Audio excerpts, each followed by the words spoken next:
Ty, for you personally, given all the time that you missed last year, how did it feel to be back out there yesterday? Unbelievable.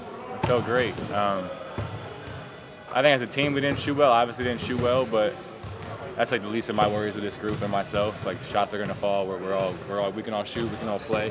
But it just felt great. Get my legs back under me. Get some live action. Put that jersey on again. That was great. In the past, you've played on fast-paced teams, especially in Golden State. How sustainable do you feel like the way that you guys played last night is?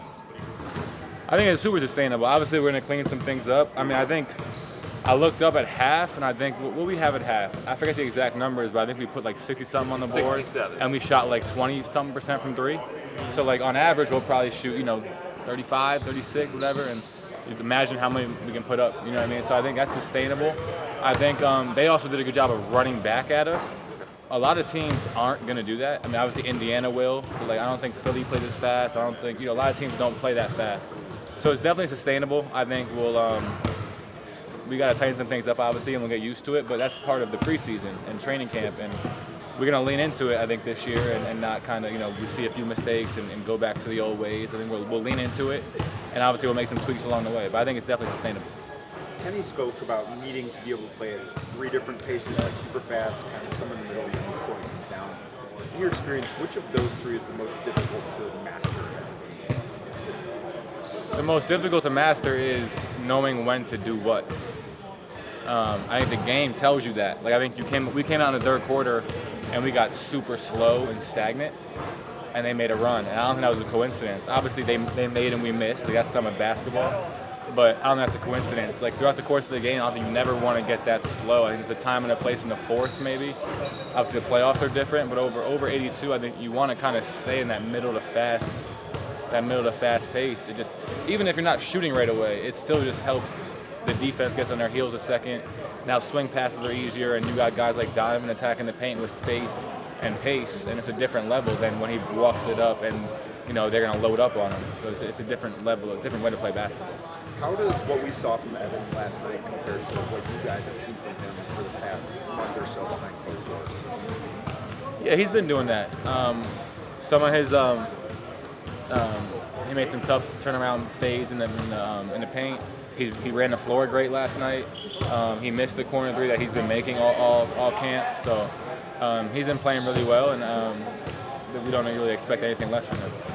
So, Ty, when it comes to the pace thing, because that's been a big buzzword for you guys, and that's a point of emphasis clearly for you guys, when it comes to making sure that you play with that level of pace, how much of that is the responsibility of you guards, like you, Darius, Donovan, Garrett, and how much of it is like a democratic approach to make sure that it happens? It's both, because we can talk and run and push the ball all we want.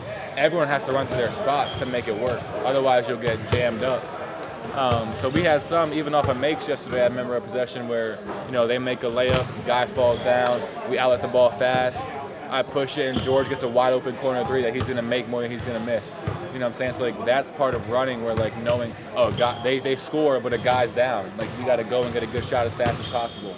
That's an example of everybody doing it. You know what I mean? Like, the Dean took it out fast. I got the outlet fast. George ran to the corner fast. Whoever the big was ran to the paint fast to open up George's corner 3. So everyone has to do it. When you play as up-tempo with that, is it harder to stay organized then? Well, that's why everyone has to do it, because there's still spots we're running to. We're not just aimlessly running. You know what I mean? Like we want both corners filled. We want the big either rim running or trailing at the top of the key. If we have 2 bigs in there, we want them to kind of be, either slot and dunker. Like there's a spot for everyone to run to. You know what I mean? So we're not unorganized. Is there some sort of maybe concrete goal with the shot clock as far as how quick you guys want to be into what you want to do offensively? Like, is there a number you're aiming for on the clock? I don't think we want to put a number on it necessarily. We might as we get into the regular season. I don't know. But I think it's more just like let's get into an action as fast as possible. You know what I mean? So like I used that example already of like the guy falls down last night. I think we got an open corner 3, which is like one of the hardest shots to generate in basketball, and we get that with probably like 19 on the clock. So I think like that's a great, and then every time we have to work the whole clock to get that. You know what I mean? So I think it just depends on the time of the game, the score of the game, the pace of the game, all those things. For you personally, what's most important in preseason? just getting in great game shape. You know what I mean? I think you saw last night. I think we were all gassed after that first 3-minute run. I think just getting in great shape. Indiana will challenge us tomorrow to do that too, because they'll run back at us, and it will be fun. We're having a good time. We're gonna play with each other again, and it's a great time.